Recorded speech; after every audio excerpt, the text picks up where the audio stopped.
Have you ever been a team member in an organization that was kind of mired in conflict?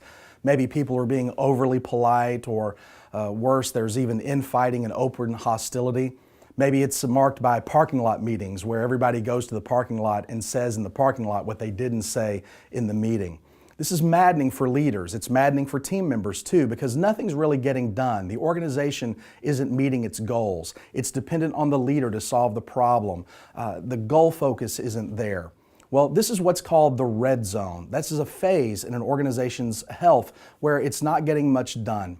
Dr. Marvin Fairman is a 35-year veteran of helping schools and school districts get out of the red zone, to move to independent leadership, to interdependent working together. Dr. Fairman is going to share with us an overview of 6 strategies to help leaders and team members get out of the red zone, because no one wants to stay there. Even if they don't know how to get out, they know that it's not healthy for the organization to stay there. So listen to these 6 strategies, an overview of how to get out of the red zone.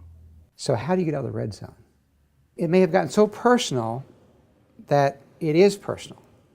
But as a leader of leaders, we need to keep asking the question, what is the issue? What is the issue? And sometimes it takes a while to get to what the real issue is. Well, she doesn't like me. No, what's the issue?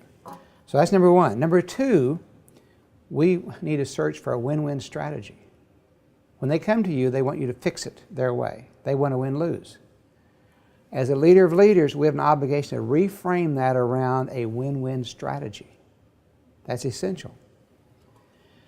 Number 3, we need to provide open, honest feedback. When somebody comes and tattles to us about somebody else, we need to listen for a moment or two, but we also need to redirect that.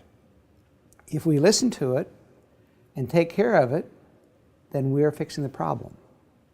We do have an obligation to listen, but also at some point we need to say, well, how did so-and-so respond when you shared that with them? Well, I didn't share it. Well, how can I help you share it? No, may I use your name? Oh, no, just thought you ought to know.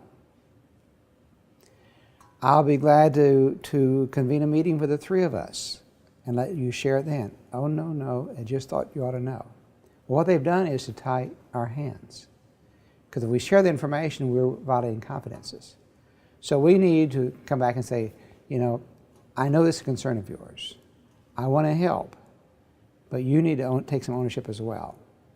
So we could also put this on a future agenda. But at this point, we need to find a way to get this issue addressed. So I want you to think about it overnight, and let's try to find a way to get to win-win.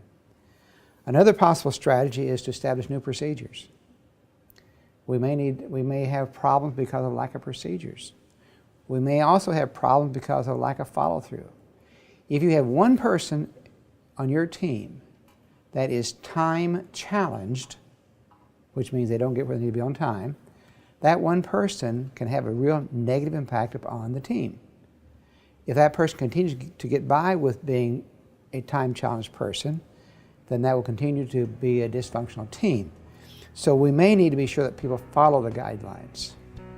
And yes, number 6, we may need to help people develop new skills. So those are 6 conceptual strategies that will help us move a team out of stage 1 and 2, out of the red zone, into stage 3.